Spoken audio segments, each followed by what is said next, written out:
Hey everyone, thanks for tuning in to this episode of Real Talk. Just a couple things to note before we get into today's show. If Real Talk has impacted you, we would love if you would take a minute and leave us a 5-star review wherever you get your podcasts. This is a huge help for us in promoting Real Talk to those who have never listened. And, as always, today's episode is brought to you by our official sponsor, Trivan, builders of custom trucks, trailers, and enclosure buildings tailored to your needs. Be sure to check them out at www.trivan.com. A huge thanks to them for making this conversation possible. Now on to today's episode.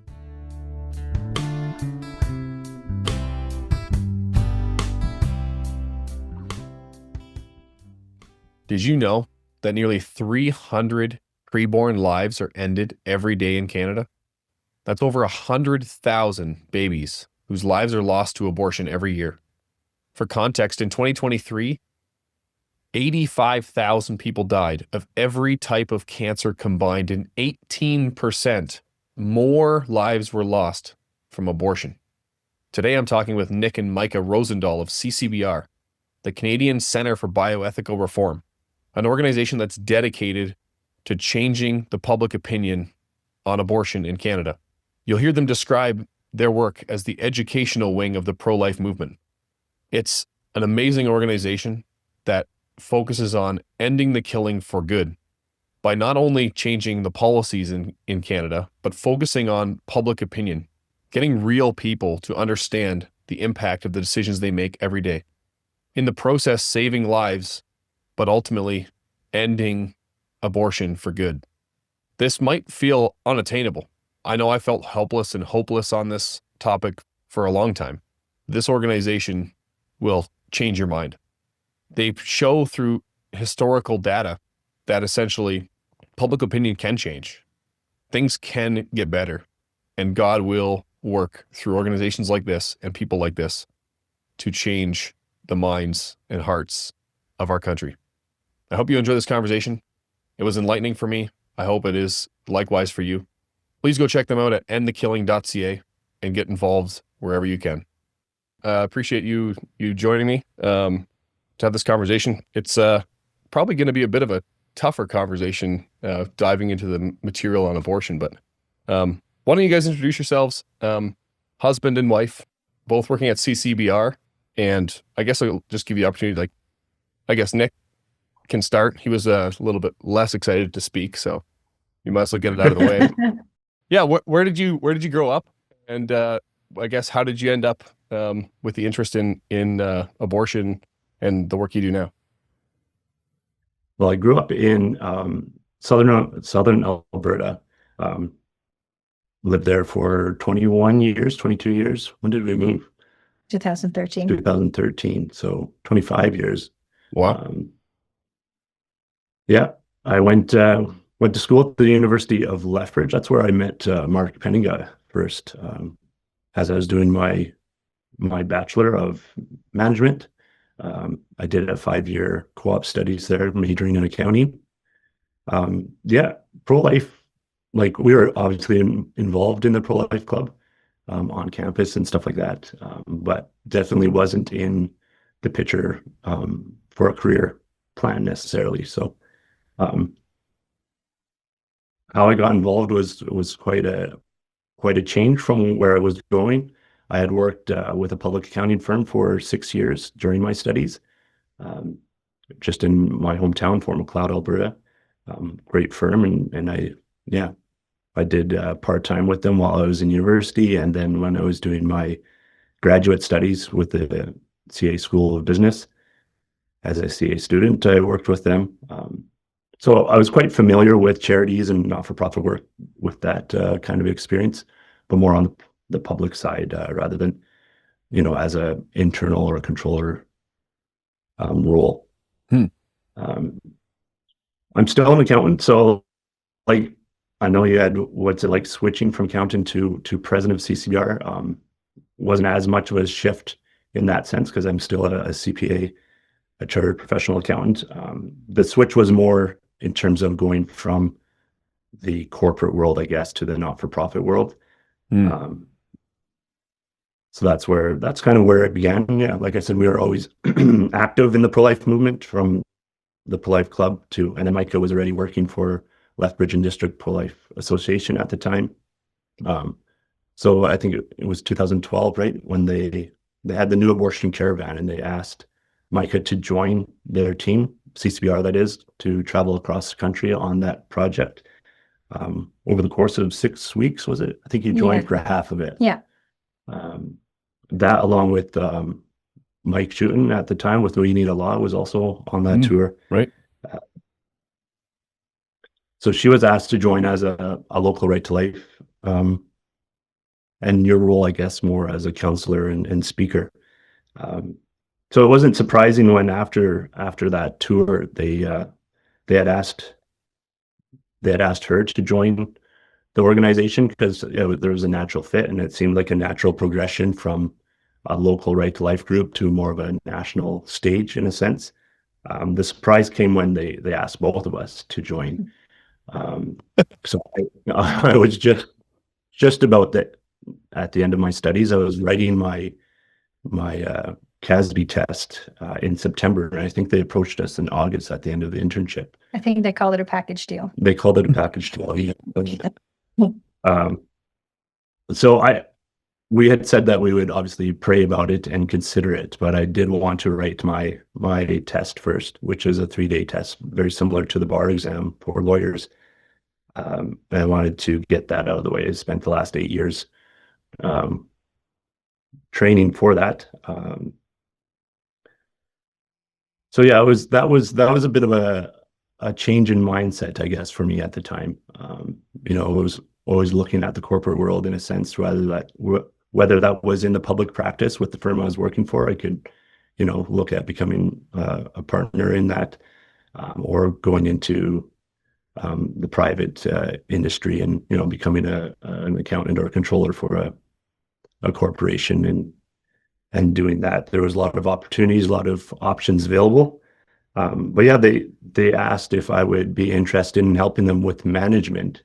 And that was the big change, because I like numbers, and I'm very comfortable with numbers. But then switching from that to managing people and a lot of unknowns and stuff like that's definitely not my comfort zone.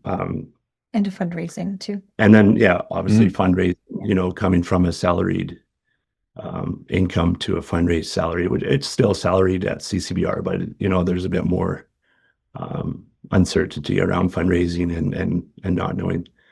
We had 2 children at the time. We had a mortgage, a lot of considerations there.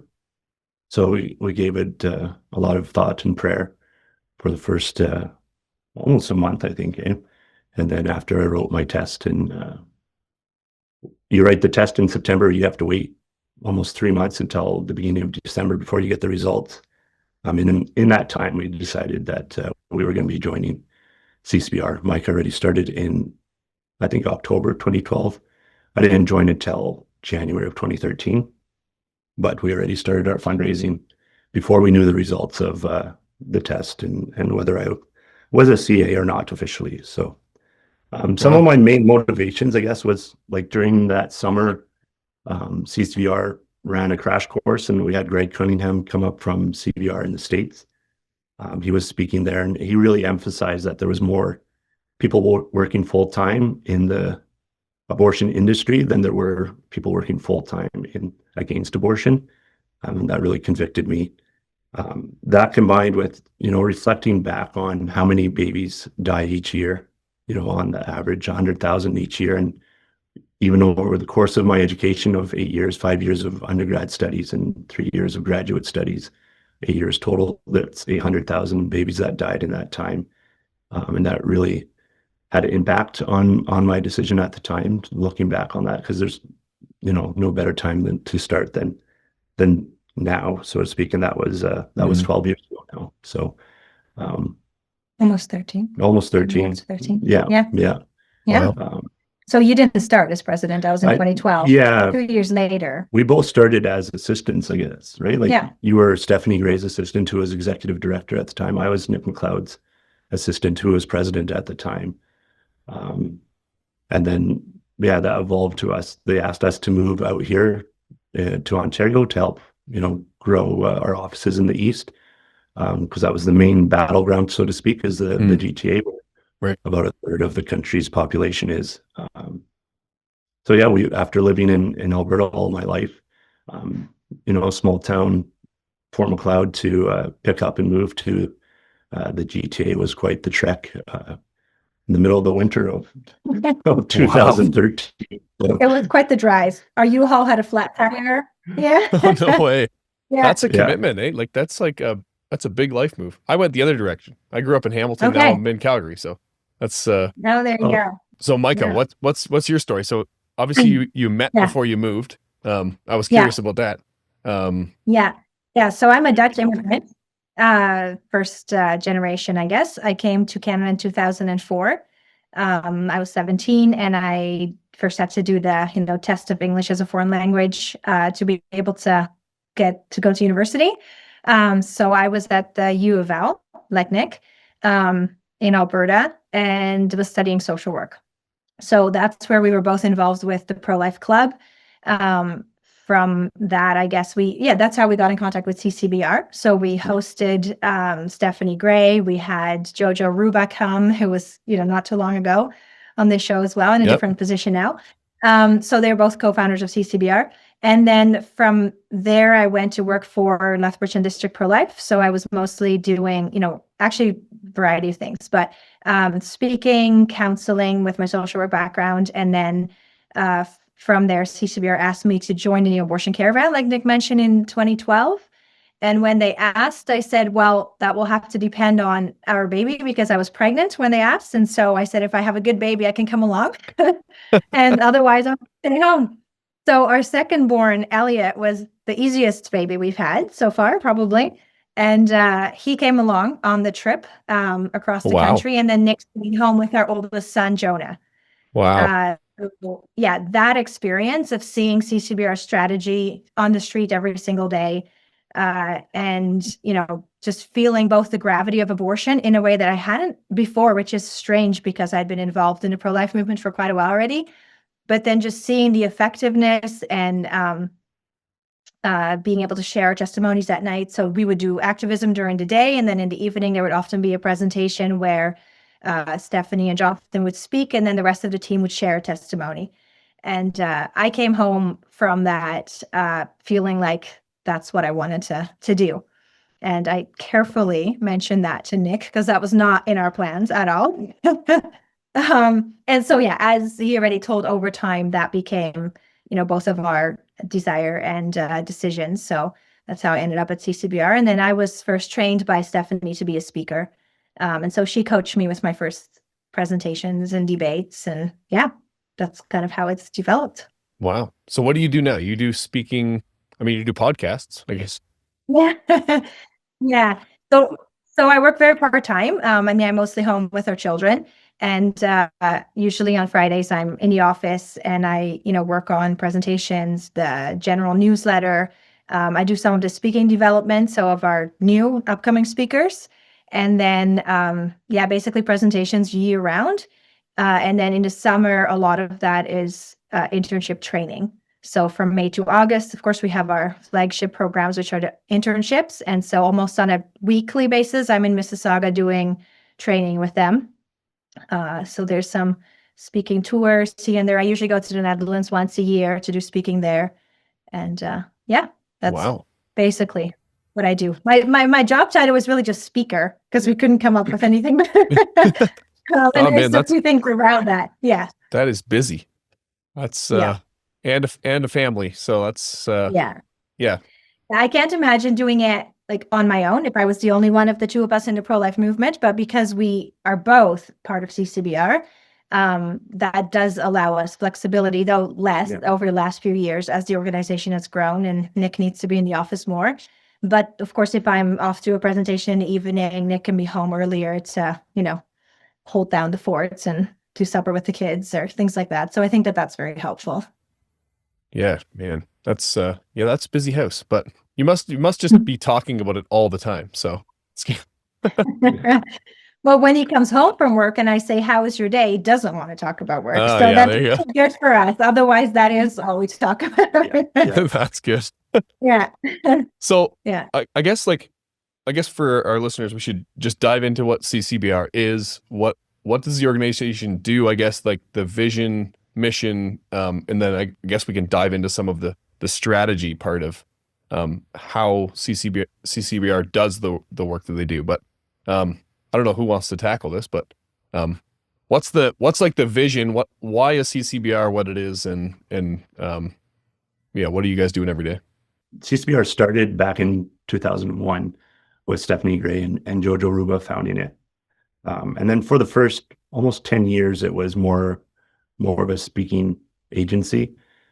It was in 2010, 2011 where they developed a national plan, I guess, in sort of about strategy to bring abortion to the awareness of the public across Canada. And then that launched with the new abortion caravan in 2012, the end of killing strategy, as we call it. And from that point in time, CCBR really evolved into more, not only the training and the speaking part, but also the public outreach, in a sense. As we shifted our focus from just in Calgary to also in Ontario, and now we have an initiative in BC. We have our head office still in Calgary. We have an office in Manitoba. We got three offices here in a sense. In Vancouver. Yeah, that's the BC Vancouver. one. Oh, sorry. Yeah. Right. Yeah. And then so now we're really across the country, by and large, and we have many volunteer groups, of course, as well.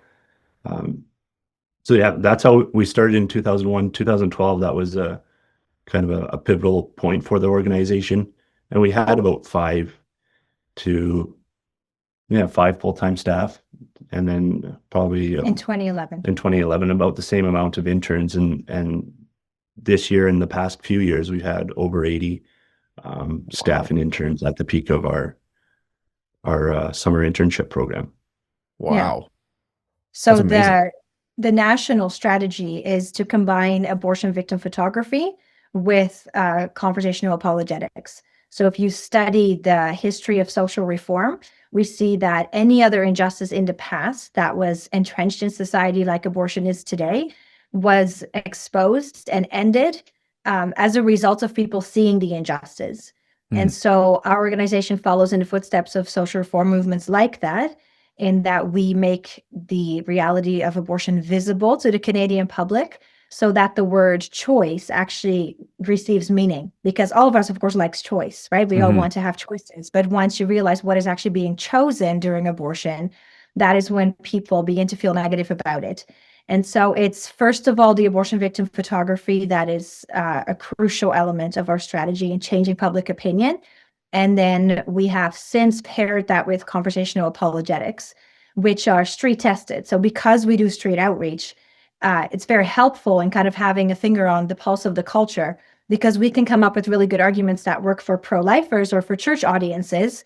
But if it doesn't work with the average Canadian, it's not going to change the public's mind. Right. And so if you look at the progression, I guess, of our arguments or apologetics over time, there's definitely been some changes. The biggest one being the human rights argument. So we used to talk about that human beings are valuable, which is what I was taught when we joined CCBR. And, we would ask people, aren't human beings valuable? And increasingly, we noticed that people didn't necessarily say yes to that question. And that's not surprising, because if you don't believe that God created you and that you're made in the image of God, then what's the point, right? Why are you valuable? And so based on that, we developed the human rights argument. And so now we ask people, do you believe in human rights? To which the large majority of people says yes. And then you can ask them, who gets human rights? And they usually say everyone, or humans do, from which you go to the science of when human life begins. So if two human beings reproduce, what species is their offspring? Well, it has to be human. And so if something is growing, isn't it alive? Doesn't that mean that the preborn are human beings like us and are deserving of human rights? And doesn't that make abortion a human rights violation? And so that's the argument that finds a lot of resonance in a culture that doesn't necessarily recognize the existence of God or the value of human beings, but does believe in human rights and does believe that there's some scientific truth. And so that allows us to make a case against abortion with a lot of people in the public. And so together, the reality of abortion through pictures and then the apologetics are meant to make abortion unthinkable. That's the goal of the organization. Wow. Yeah. Yes. I wanted to dive into that. Maybe we'll get to that in a minute. Sure. The argument about human rights, because I found that fascinating from a couple debates that you did like 10 years ago that are on YouTube that I was watching, which I found, I probably only have gotten those arguments that I think it was Dr. Sumner was making. Yeah. They're probably only more entrenched now than they were back then. But Yeah. I wanted to ask you, so why the focus on the public? Like, why the street presence, the public opinion change? You mentioned that that's how social movements kind of have started and have borne fruit, I guess, in the past. Because a lot of organizations aim more political, the scope of what they try to do, maybe more broadly, not necessarily just focusing on abortion, but extending that to everything pro-life, euthanasia, made this disasters we have in Canada. Why has CCBR kind of stayed in the abortion lane and then going to the public instead of politically or anything like that? Abortion as a key focus, and why going to the public? We saw the greatest need in that, what we coin as the educational arm of the movement. So you have three arms in the movement. You got the pastoral arm, which is your crisis pregnancy centers. You have the churches. Those are all providing pastoral care to Canadians. And then you got the political arm. So those are advocacy groups. We Need a Law, ARPA, CLC right now. Those are all advocating on behalf of the preborn in the political sphere. But there was a lack of educational group, especially nationally in Canada, which focus on changing public opinion. So that's why we focused on that, engaging the public on the issue and sort of trying to find every avenue that was possible to bring this to their attention. Yeah. Well, and public policy is downstream from culture most of the time, right? So if we want to see a change in public policy, which is what the political arm of the movement is working on, we need to make sure that there are enough Canadians who actually want to change or who actually want a law. And so when we do pro-life presentations, which, for example, I did when I worked for Lethbridge and District Pro-Life, we're usually talking to pro-lifers. They're the ones who are interested. They're the ones who come to churches or to events, even though that's sometimes hard even. But when we actually want to change people's minds, we need to go to the culture, and the culture is on the streets. That's where we reach them. And so that's where we engage them about abortion, almost always just by asking, in conversations, we just start with the question, what do you think about abortion? So it's an open-ended question. People may continue walking, but they now just heard that question and they have to think about it. Combined with the images that they see that, our volunteers or interns or staff are holding on the streets. And then, like Nick said, any avenue. So, postcards delivered to people's homes, trucks with the images. We have a video truck, which is our most recent project that shows the images in video. And so anything to inform the public about what abortion actually is and to break the cognitive dissonance, because a lot of people are holding on to two ideas that actually can't go together. On the one side, every Canadian knows that when a woman says, I'm pregnant, they know that she's pregnant with a human child. They know it's a human. But at the same time, they can say, I'm pro-choice, and suddenly don't know that that choice ends the life of a human being, because they've been probably raised or been taught or just been made to believe that it's not a human yet. It's just a bunch of cells. It's just tissue. And so if you have never seen the reality of abortion, you've never logically thought through that, you can have cognitive dissonance. You can hold two ideas that don't actually align. And the images break through that. They rip open that curtain between those two images. And that's what makes people think. That's what changes lots of people's minds. Yeah, that's true. Because even I haven't tried to not expose myself to it, and even seeing some of the stuff that you've shown in in speeches and stuff is like, yeah, it cuts every time. Like it just does. So, so then I guess why not pair that with like a euthanasia discussion? Because that's where I guess a lot of the political side goes, right? The ARPAs, the we need a law, like it ends up getting into the value of life discussion, which again we can talk about more in depth in terms of argumentation, or how you go about that. But then, do you find that you end up having to go there, or is it hard to stay on only abortion? That's a good clarification, because it's not that we don't talk about those things. Our colleagues Blaise Elaine and Jonathan Van Maren wrote the Guide to Discussing Assisted Suicide, which is before the term MAID was used more. But the point even of that title is that when you ask people if they would, prevent a loved one from ending their life through suicide, most people would say yes. So then why suddenly, when we're talking about MAID or assisted suicide, are we saying people should have the right to do that? So those are apologetics that we've developed as an organization. And so they are much more knowledgeable in that area than I am. I focus more on the abortion apologetics, but also speak about it. So, for example, they've spoken at the Canadian Physicians for Life conference about this to, also train medical professionals in that area. So it's not something we don't talk about. It's just not our main focus. Right. In the same way that we talk about hormonal birth control, for example. So we would say anything that jeopardizes, harms, ends the life of a preborn human being or any human being is something that we would oppose. So we talk about how hormonal birth control is, when it's an abortifacient, is immoral for a pro-lifer because it could end the life of our preborn children. So if I'm asked about that after a presentation, I can talk about that in my role at CCBR. It's just not what we talk about most of the time. Yeah, and I guess the scale of an abortion, I don't know if people realize that the scale is so much bigger. Yeah. I mean, increasingly assisted suicide is growing, and I mean, essentially being marketed. And that's probably why you see people like, again, it's the cognitive dissonance between, yes, I don't like suicide, but also this is healthcare, in that debate. Like it doesn't square especially if you're a Christian. So yeah, let's dive into that debate, like the human rights. So you mentioned you used to frame things in terms of, well, maybe you can explain it again. Now you're framing things in terms of human rights, which is, I guess it almost feels like a diminishing culture that we have to now meet them somewhere else. Can you dive into some of those arguments? Sure. Yeah. So we definitely hear sometimes from Christians that they're somewhat uncomfortable with the rights perspective because they feel like, all that's talked about nowadays is rights. Like everybody has their rights. And so why are you guys doing the same thing?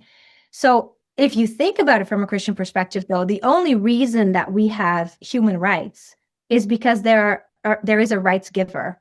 You have no rights unless there is a transcendent being who gives us our rights. And so I think what people don't even realize in our culture is that when they believe in human rights, they're actually signing on to a Judeo-Christian worldview that says that human beings have rights because we are created in the image of our maker. We don't usually get there in conversation. Sometimes we do.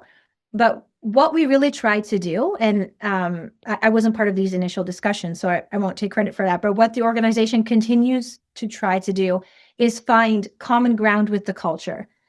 And so if we want to have a productive conversation with someone about abortion, we need to connect somewhere. If we are talking to each other on opposite ends of a chasm, we won't get closer to each other. And so we're trying to create a bridge to each other. And so if they're standing over here and talking about abortion as a woman's choice or a woman's right even, and we are talking over here about who the preborn are, the common ground is we both believe in human rights. And so we both believe that human beings have human rights. And when human rights aren't respected, people get hurt, people get killed. And so we use that as the common ground to start talking about, okay, so then who are the preborn? They are human beings like us. Shouldn't they therefore have human rights? Doesn't that make abortion a human rights violation? And it's surprising how many people could actually follow that logic.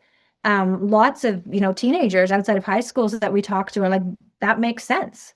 Right? When you put it like that, abortion is wrong. Is wrong.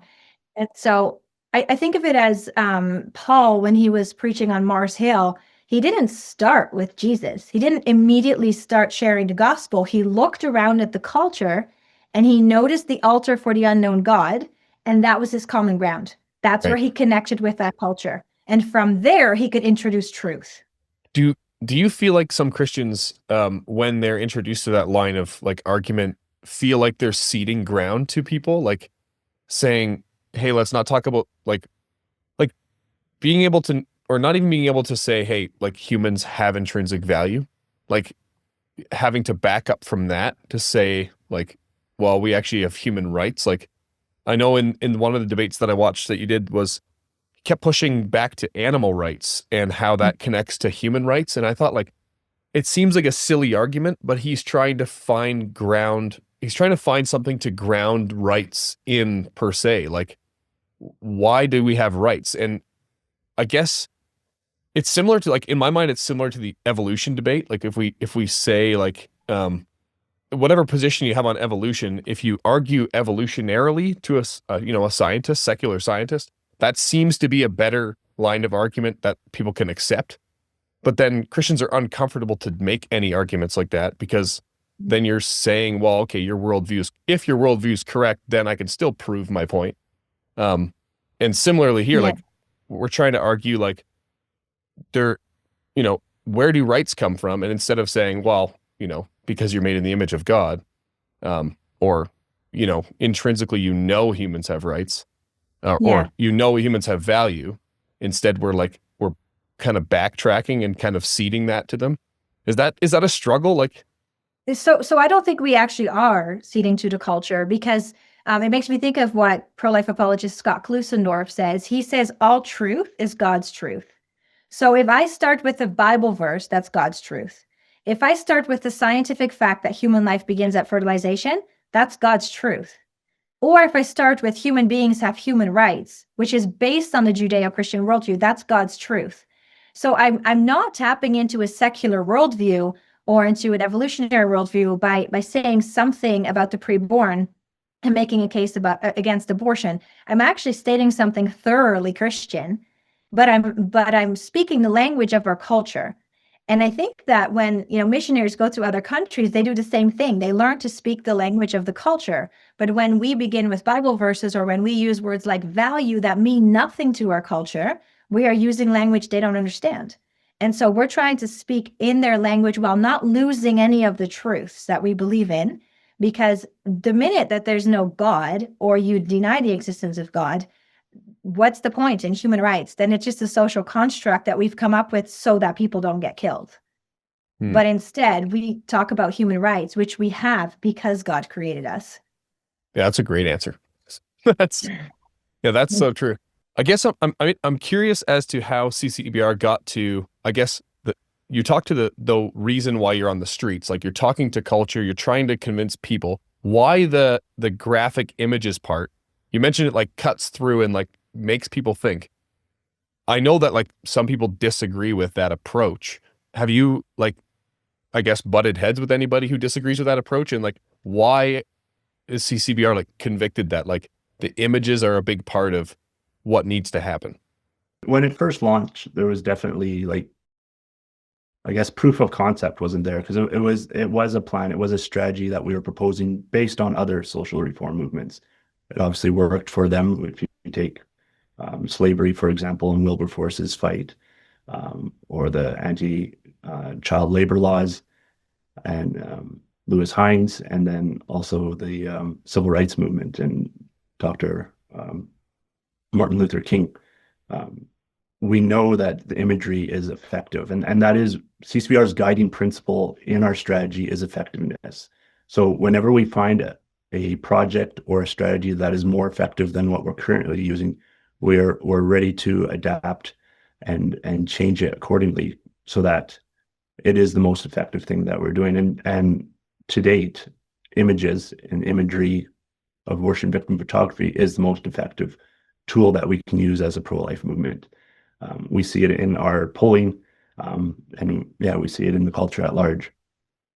Yeah, so the results are obviously really important when lives are on the line. And so, one of my colleagues has used the analogy of, if you can put out a fire with a water bomber, or you can use water guns, which one are you going to use? You're going to use the strategy that's the most effective to save the most lives as quickly as possible. And so we know that this strategy does that. We knew that from history by studying social reform, but we also now know that because of the statistics we have. So because it's been used nationwide since 2012, and the polling and statistical analysis that has been done since, that tells us that of people who see an image of an aborted embryo or fetus just once, 67% of them feel more negative about abortion afterward. And so what we're trying to do is not to gain people for the pro-life movement or for our organization. That's marketing. Instead, what we're doing is social reform. And so we're trying to turn people away from abortion by showing them what it is. And both the testimonies from the street and the polling and then the change of public opinion is showing us that that's exactly what it's doing.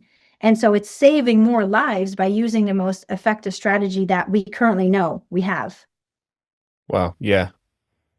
Yeah. I guess the data kind of speaks for itself. Like, yeah. So on the street, what does that look like? Or what are some of the initiatives, I guess, you have or that you're running across the country that, like, what does CCBR's work look like if someone were to come across you guys? We try to use like any public space available, more or less. So, people on their way to work or school, we're trying to put abortion in front of them in terms of our truth trucks driving around city streets and highways. On campuses, either with pro-life campus clubs, or especially in Toronto here, a lot of our university campuses are sort of integrated into the city and public sidewalks, which is handy because we can go right up to the edge of the campus and do our activism on public space, but still interact with that student body.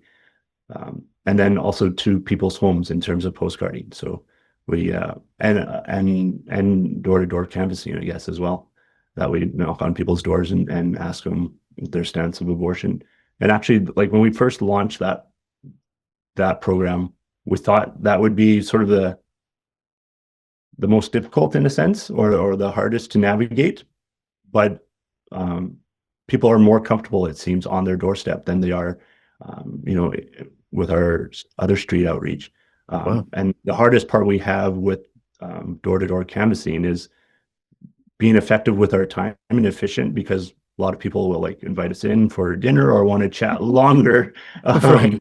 which is not really the goal of the canvassing. It's more to identify those that are pro-choice. And It's very labor and time intensive, Yeah, right? yeah. And So that would that be more people who agree with you? They're like, Yeah. hey, come on in, let's chat. yeah. And then also discerning at what point do you move on from a conversation if you're not getting any further when they don't agree with you, and trying to, Right. balance of giving them enough time and attention, but not being too wasteful with it either. Whereas on the Right. street, they can keep walking. Exactly. Yeah. They're more in control. Well, I guess they could slam the door in their faces, do that. Yeah, It's a right. conversation.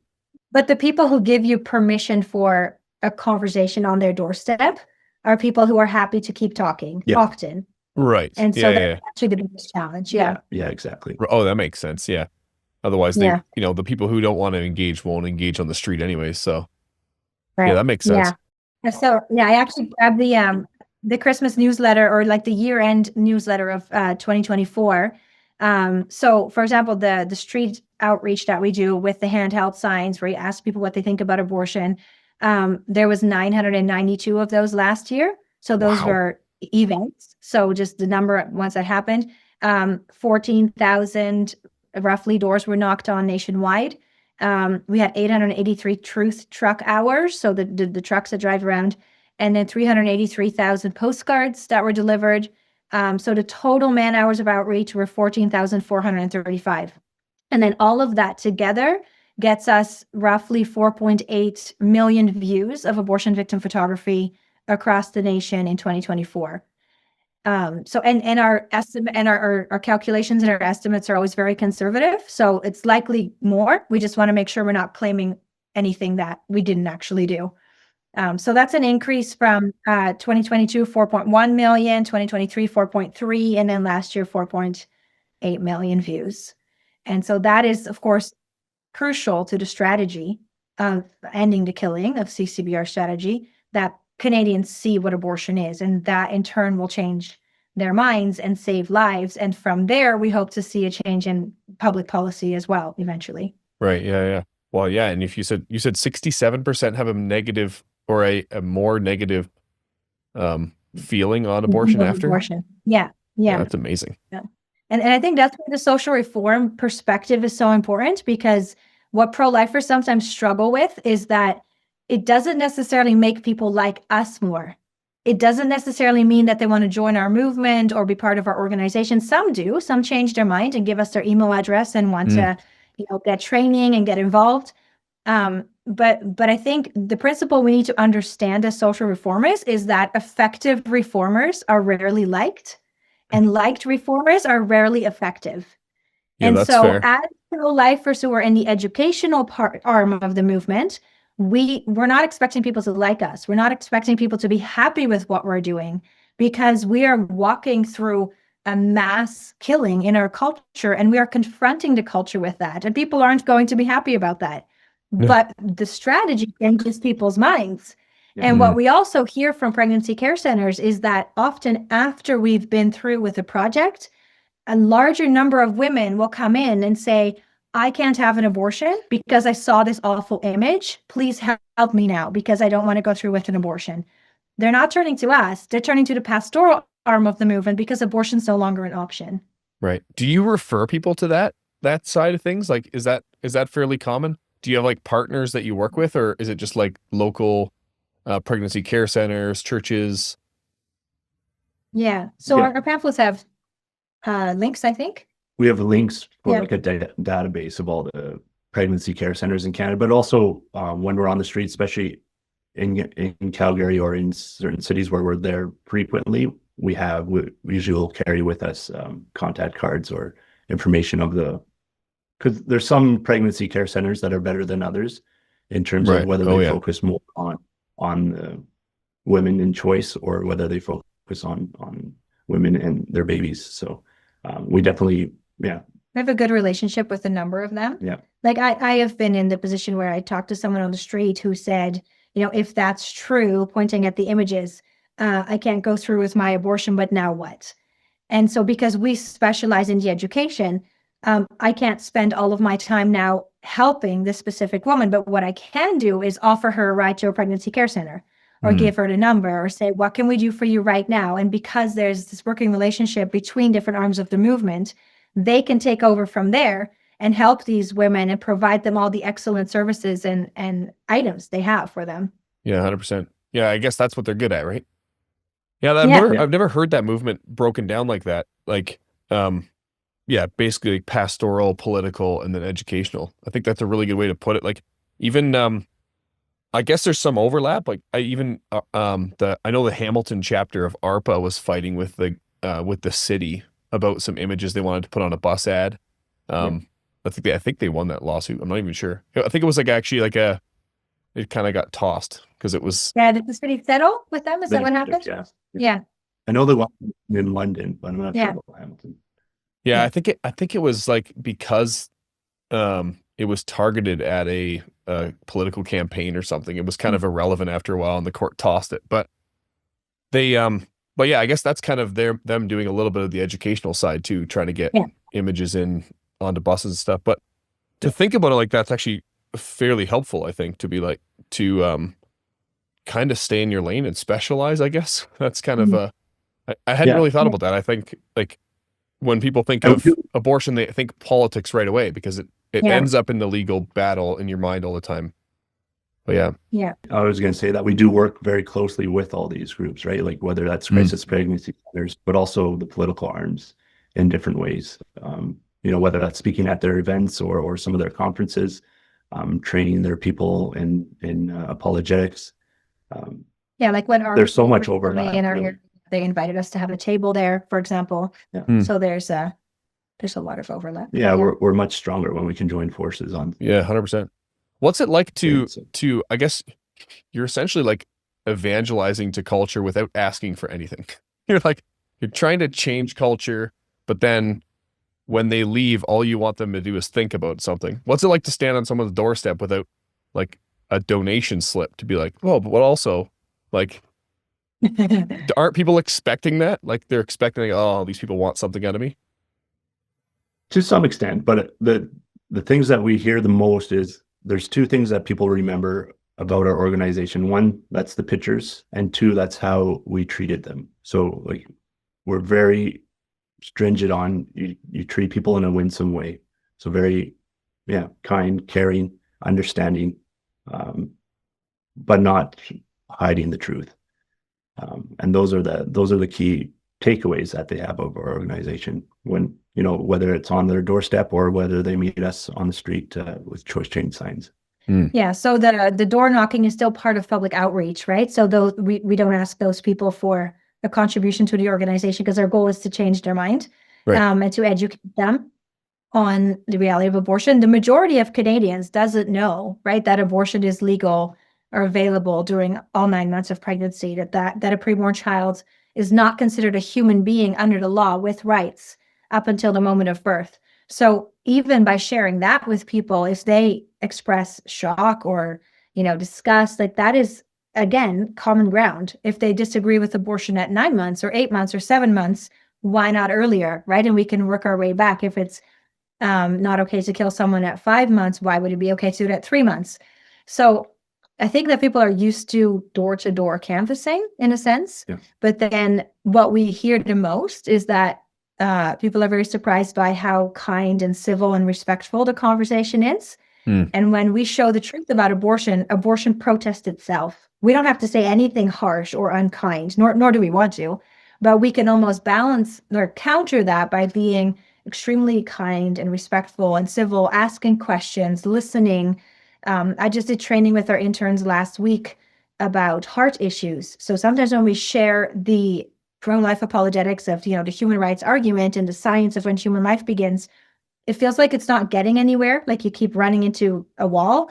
And often the reason for that is because there's a heart issue. There's an emotional block that prevents people from agreeing or understanding what you're saying.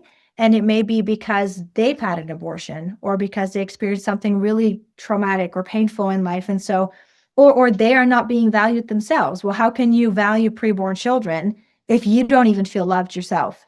And so in the heart apologetics training, we talked about, what's success in these conversations with heart apologetics? Because when you notice that someone feels when someone's hurting, when someone can't accept our apologetics, and it's because there's something going on in their life, we move to heart apologetics. We realize that our job at that moment is not to convince them that abortion is wrong. We hope to get back to that, but our focus at that moment is to care about that person in front of us, to listen to them, to love them, to inspire them to do what's right, even when it's really hard.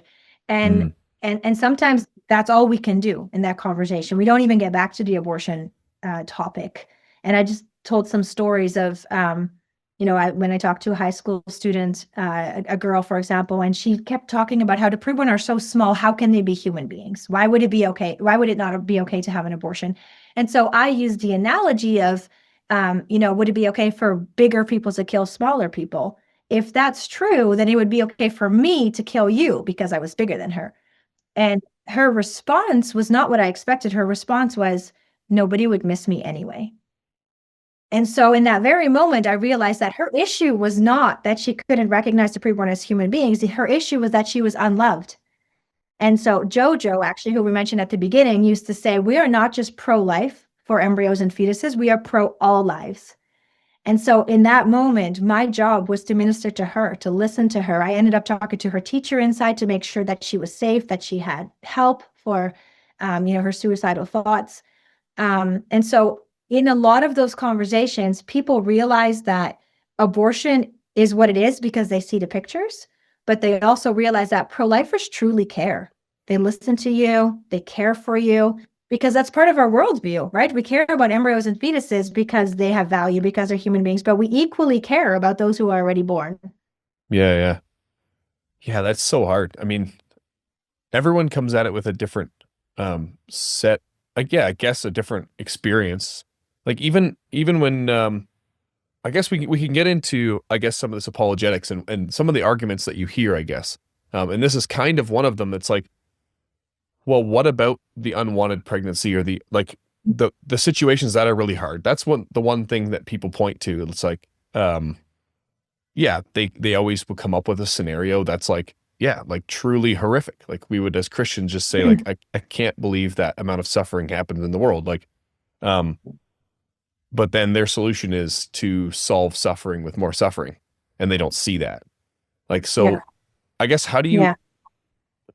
yeah, obviously walking along beside somebody who the more of their story you can get out of them, I guess, is the easier it becomes. But how do you approach things like when people defend abortion with, well, what about this horrible scenario? Yeah, so if you think of the human rights argument as the anchor of your pro-life conversations, that's the one you always want to go back to, because that's why abortion is wrong. It's a human rights violation. A conversational tool that we teach in our apologetics is common ground, analogy, question. And so in every conversation about abortion, probably every single one of them, you hear about some difficult circumstance.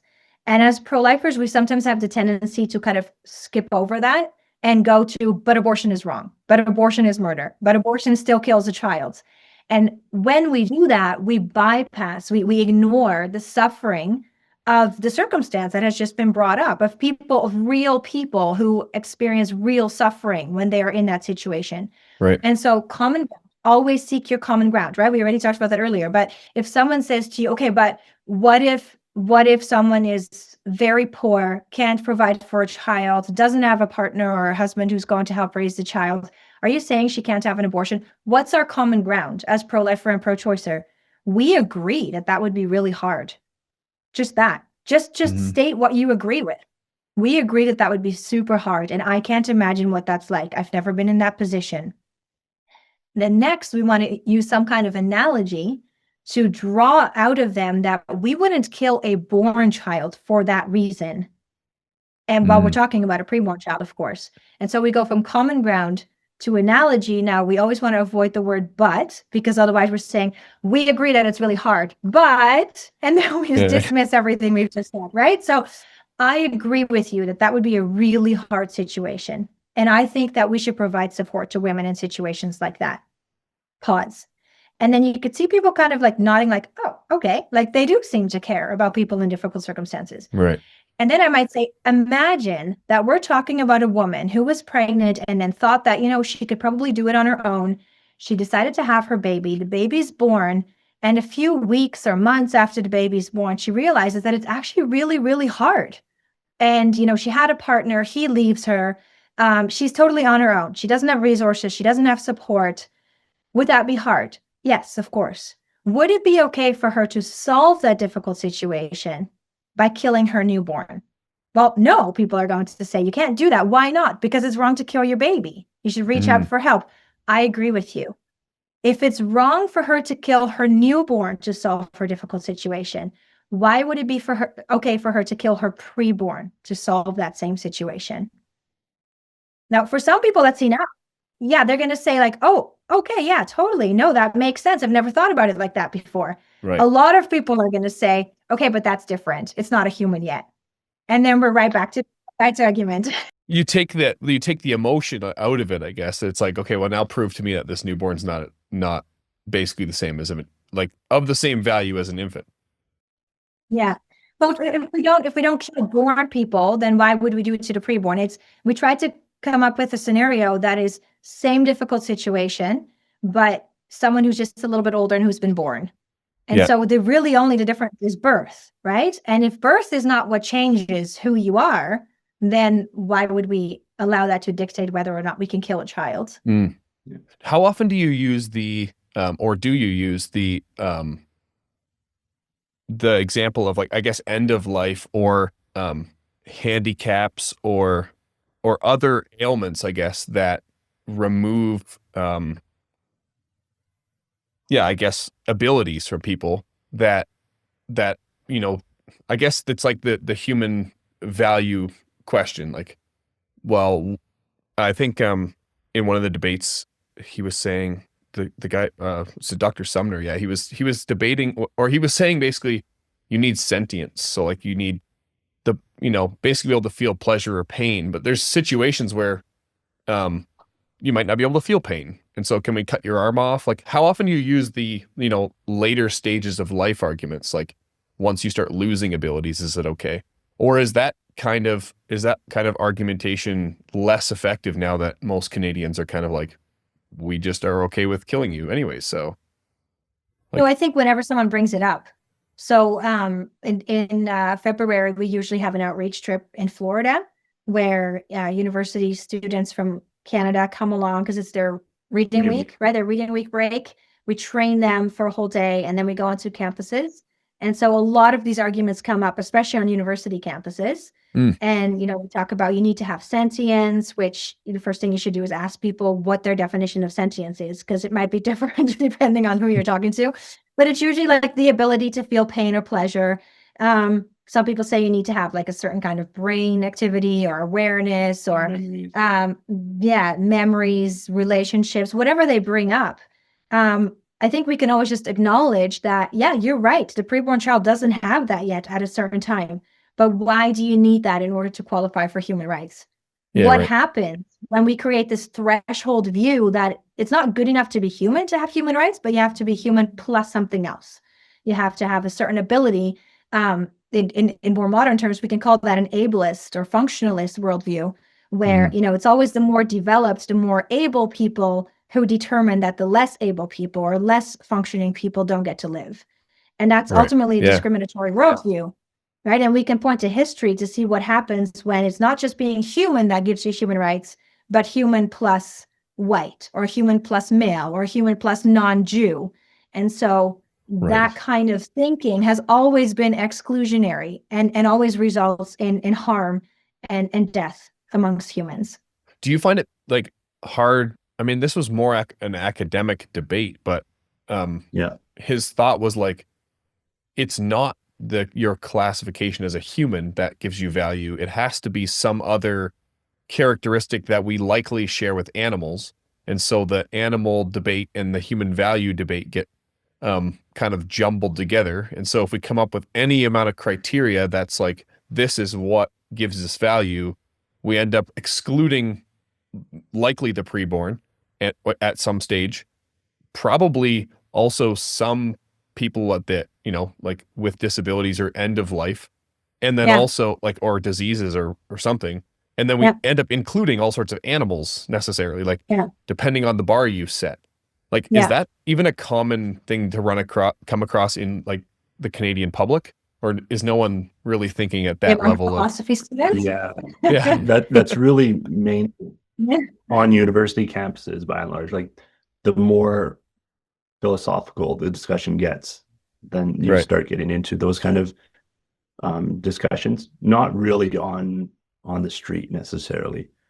Yeah, I think people always have some kind of definition of human plus something else if they don't agree with human rights just for being human.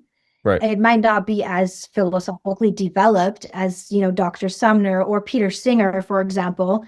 But what we can do is point out for people that it always excludes some humans. Mm-hmm. And so the pro-life worldview is inclusive. Every single human being counts. Every single human being has their rights protected. And as soon as you come up with some kind of threshold with some other criteria, then humans are going to be excluded. So Peter Singer, for example, the renowned philosophy professor who talks about you have sentience, right, and the certain capacities you need to have in order to have human rights.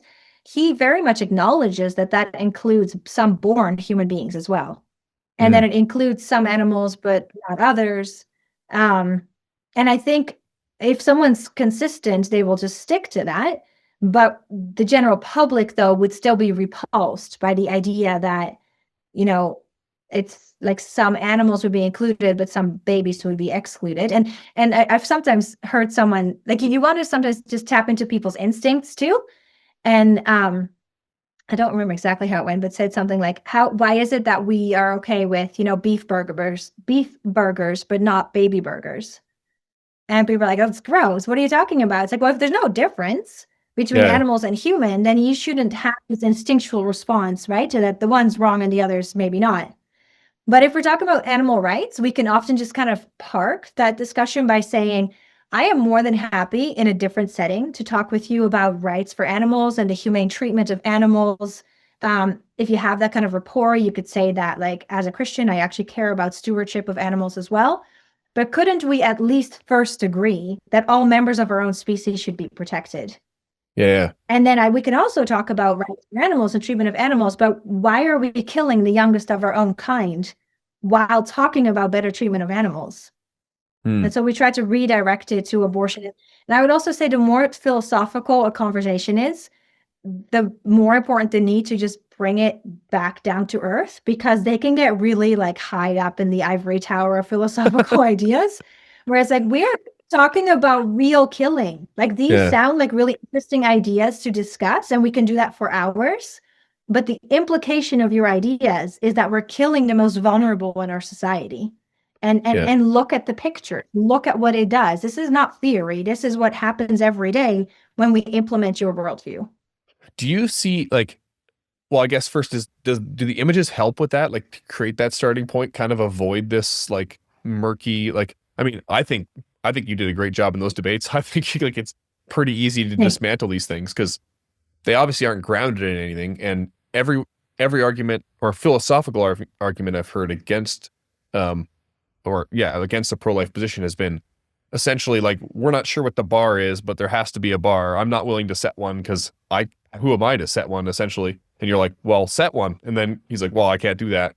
It's like, of course you can't, because there is no other bar. Like, but do the images do a good job of like grounding the conversation?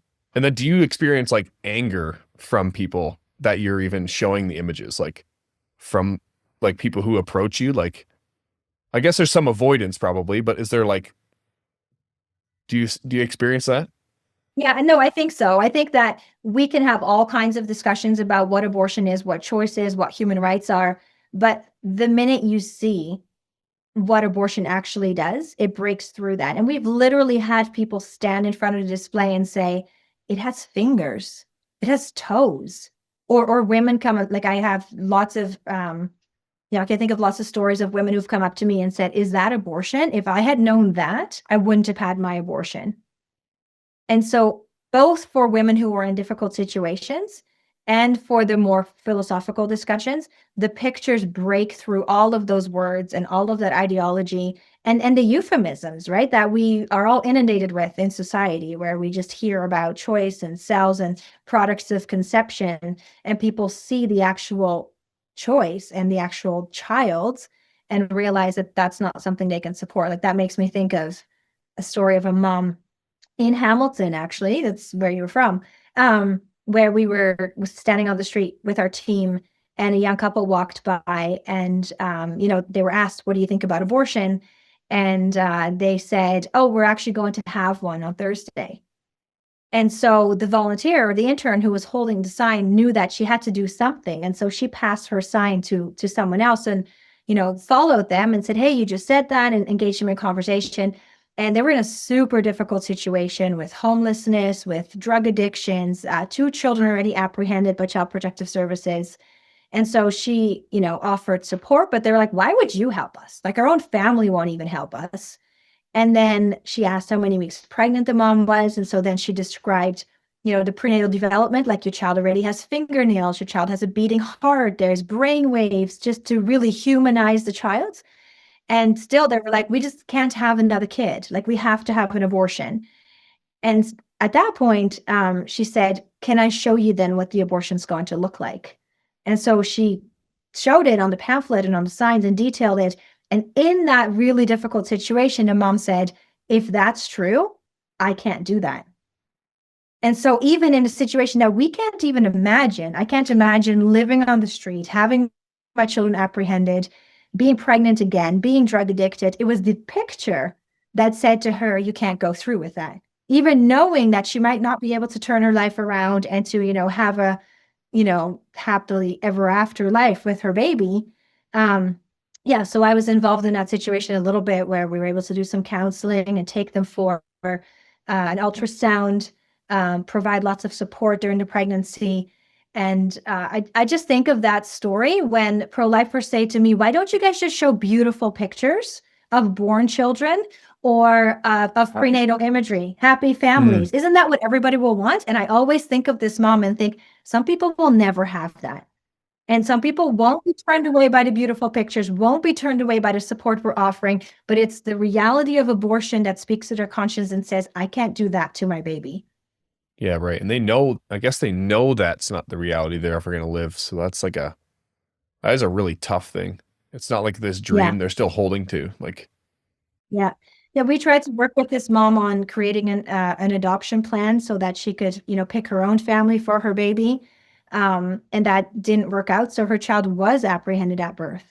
And so for the baby, it was the best outcome in the situation that she was conceived in.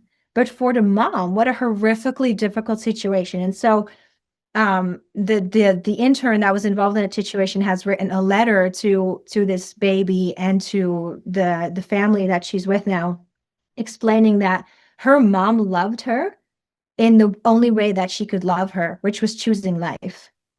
And I just think that's so heartbreaking for the mom. And so when we talk about difficult circumstances, we can't skip over that. We need to acknowledge that there are truly difficult circumstances that we can't just solve by saying that abortion is wrong.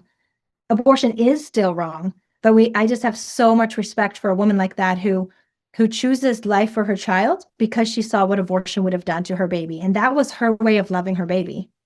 Wow. Yeah, that's probably, I mean, if you're out on the street in a city, I mean, I'm sure you see this all the time.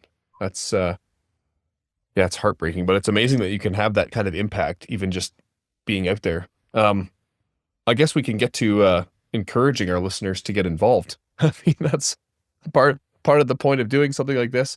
And I guess why you guys do speaking all over and stuff. What kind of internships do you have? What kind of volunteerism is there? How do people start getting involved in this if maybe they're students still? And then what kind of, even career paths can CCBR offer for people who are passionate about this? Yeah, so right now, like over the summer, we have a 4-month summer internship that runs from May to August. That's largely geared towards university and college students because that's their summer break. And then we also have a 2-month program, which is more focused on high school students because that's the July and August break for them. So that's probably the best training program. It's the most thorough. You get the culture war training, you get speaker training, all the apologetics, from heart apologetics to medical crises, philosophy, everything. So that's the most in-depth training is our internship programs, which are during the summer. We also have Pro-Life Week of Action, which is during March break in the spring, and then crash courses, which they're a bit more localized. We have a Toronto crash course coming up here in the next couple of weeks. We also have one in Manitoba and Calgary. I believe Nova Scotia just had one as well. So those are 2 to 3 day intensive courses where you get a good amount of apologetics training, and then you go out and do some of the public outreach. So where to find them is on the website. There you go. So the website is nickandmaaike.ca, but then there's a tab. Yeah, there's a tab that says Get Involved. If you click on that, it will have many of the different things that, like some of the things Nick mentioned and many more. Yeah. The Pro-Life Week of Action, maybe to add, is specifically for high school students. Oh, cool. So it's during their March break, and they are in Toronto from Monday to Thursday. Yeah. So get trained and then go out on the street, and it's meaningful, but it's also a lot of fun. And then our Florida trip, which you mentioned. And the Florida one in February. So yeah, lots of opportunities for people to get training. Yeah.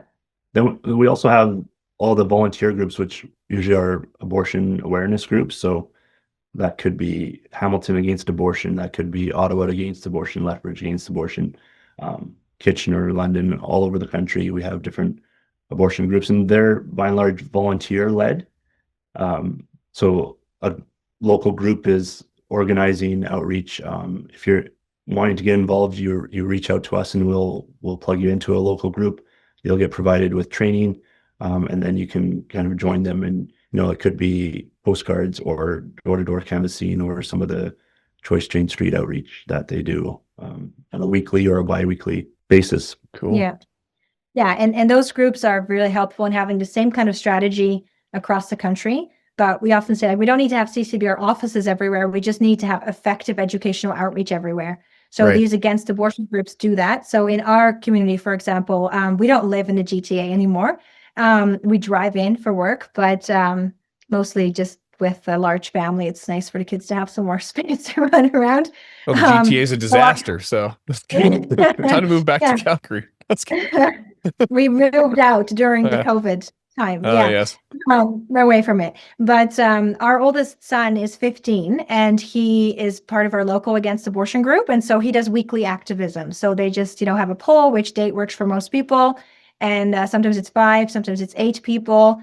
And in the Niagara area, they have much larger groups of volunteers. But if you just have a handful of people and you have some signs and people know how to talk, you can stand on the street corner and just within an hour reach hundreds, sometimes thousands of people, depending on how busy your local community is in the streets.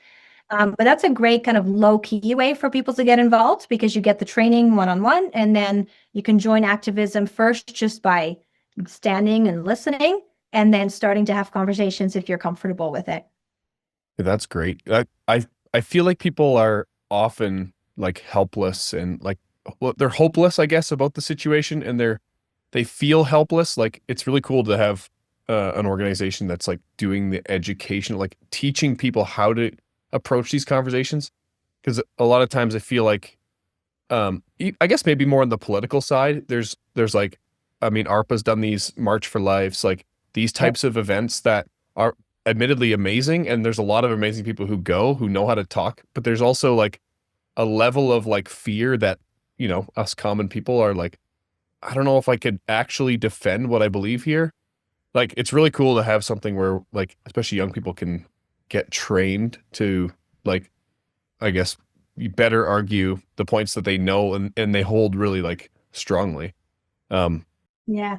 Well, maybe to touch on the hopeless and the helpless feeling of, I think a large number of Christians and Reformed people included, if you can loop back one more time to, history and social reform, slavery was around for much longer than abortion has been in Canada. And so people at that time could have easily said, it's here to stay. It's never going to go away. What can we do as just, a few people? And yet it was the efforts of just a small group of people who exposed it for what it was. And then, of course, the connection to politics through William Wilberforce, that in the end resulted in slavery being made illegal. And so I think we can learn from history, and seeing that something that entrenched and that beneficial to British society could be done away with. The same can be true for abortion. We don't know what God has in store for our country for the next few years. Of course, our goal is to end the killing. We don't know when or how that will happen, but we do know that even aside from that, one, every life that is saved is another life, right? As the Talmud says, is whoever saves a life saves the world entire.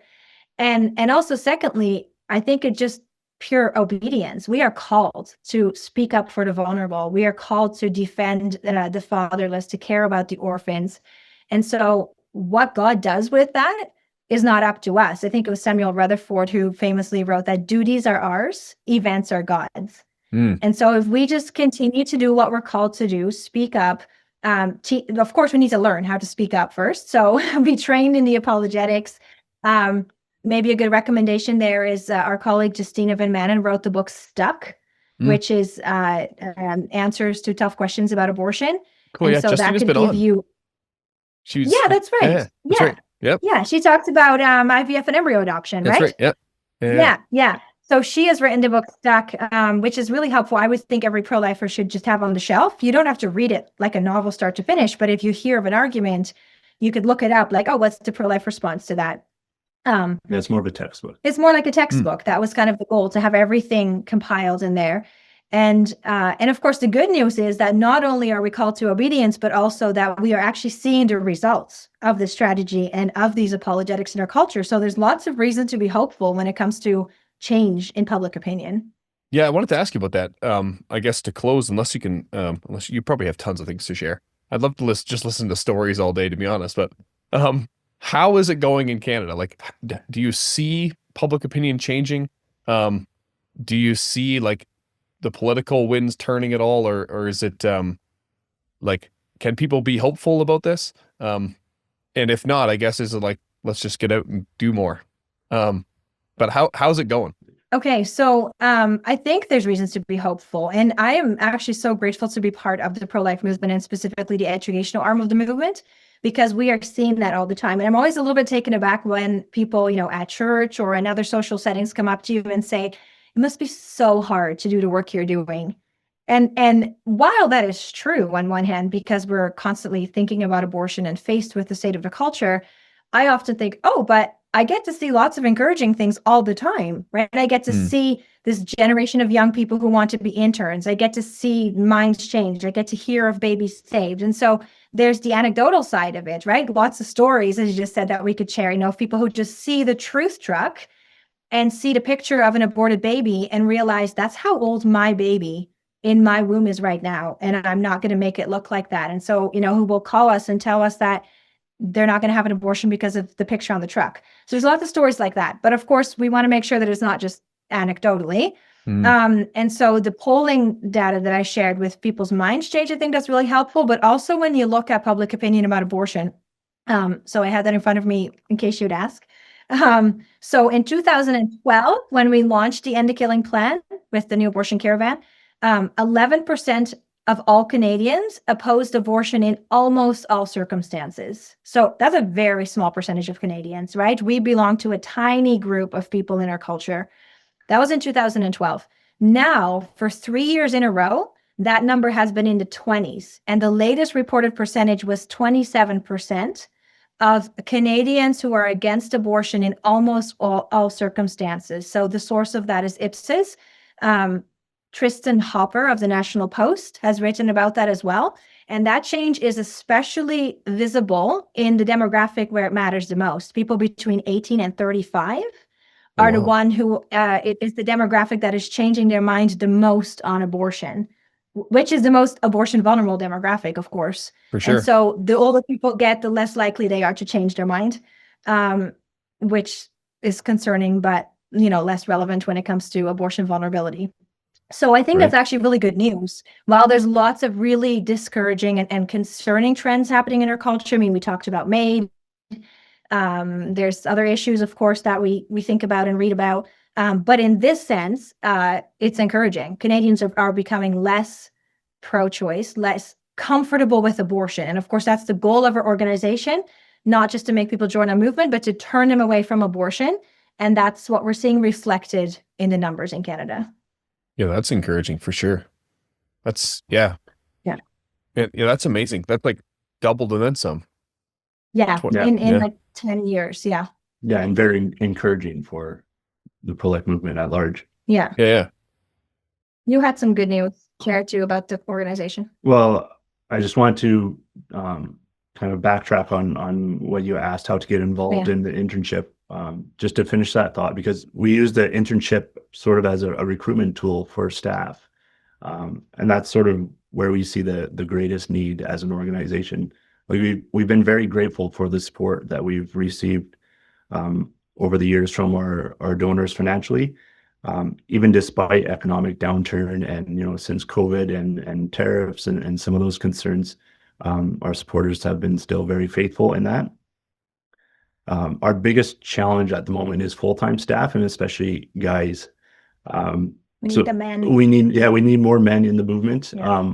And historically, our internships are usually 60, 70% female and only 30 to 40% male. So even from that, we're pulling from a demographic that's largely female. So naturally, we're hiring more female staff.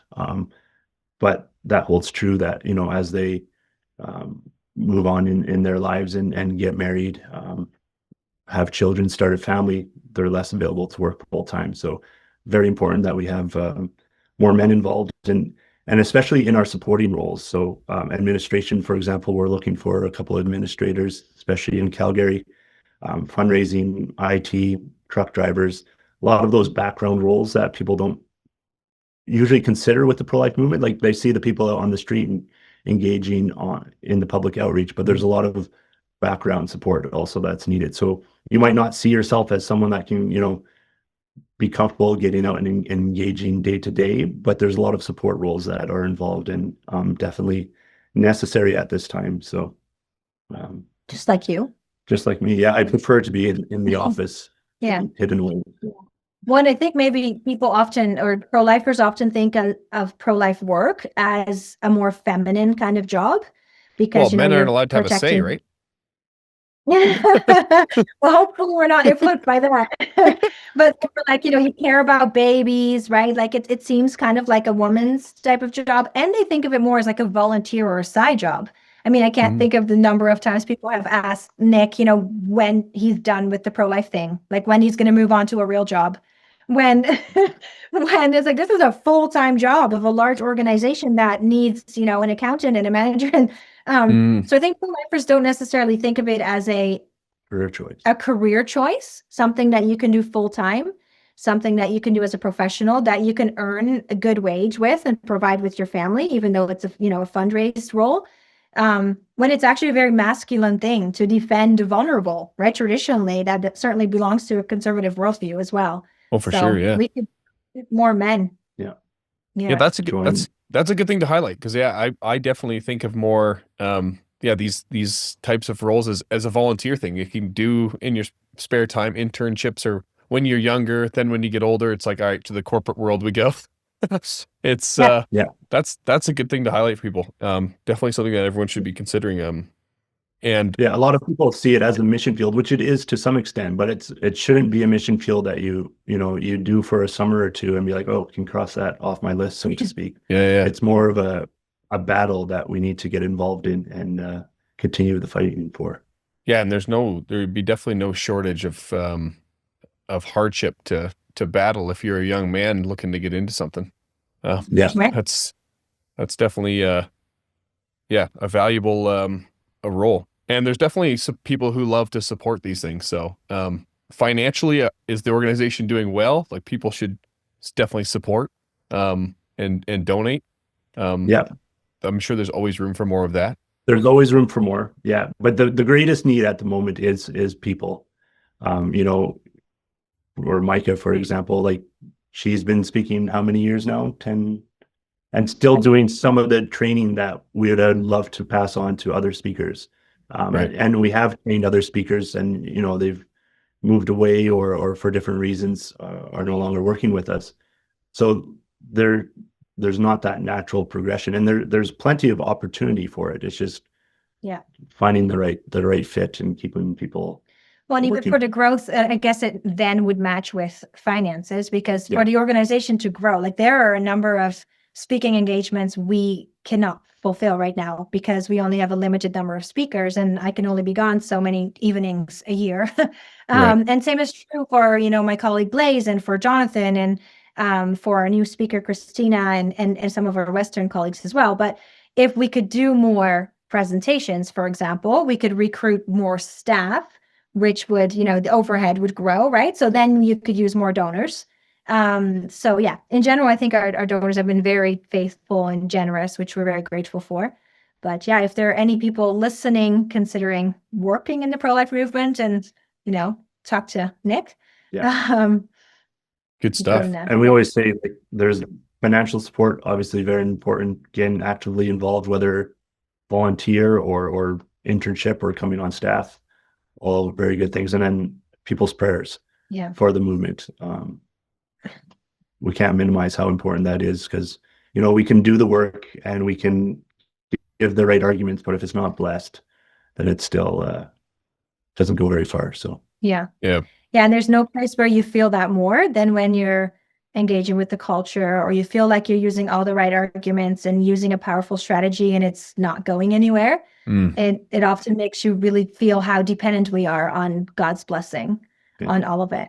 Oh, for sure. And a lot of the baby saved stories, it's kind of neat if you look back on like some of the more significant ones we don't hear about until, a year or two later, or quite often it's not even our interaction necessarily with them. It's just that they saw a picture, whether that's on the truth truck or on a pamphlet that blew across the street, or things that sort of takes away from us being prideful of, oh, we did that, or we were responsible for that, and it really gives God the glory in it. So Yeah, it's amazing work. I mean, obviously all of the encouragement in the world to you guys in your work. People who are listening, if you want to get involved, go check out your website. You got a great website, CCBR, and it gives a good explanation of what you're all about, the initiatives you've got going on.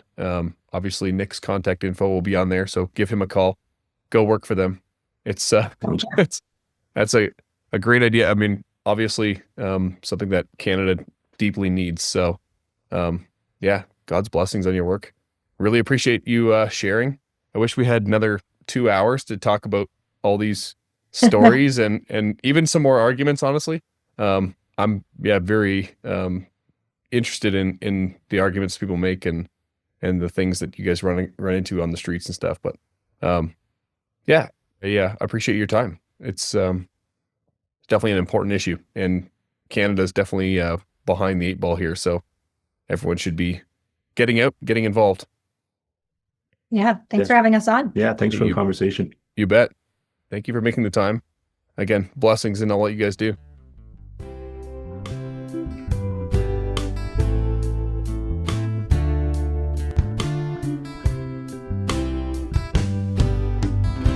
Thanks for tuning in to this episode of Real Talk. In partnership with Reform Perspective, this show is created and produced by Tyler Vanderwood, Lucas Holtvloer, and Mariah Tamiga. We really appreciate you taking the time to listen or watch the show. If you have any feedback for us or ideas for future guests or topics, please let us know. You can reach us at reformedrealtalk@gmail.com. Be sure to also follow us on social media. You can search Reformed Real Talk on any of the platforms. We should come right up. Also, leave us a review, preferably a 5-star run, on any of the podcast platforms. That would be greatly appreciated. That's all for now, folks. Keep having real talk.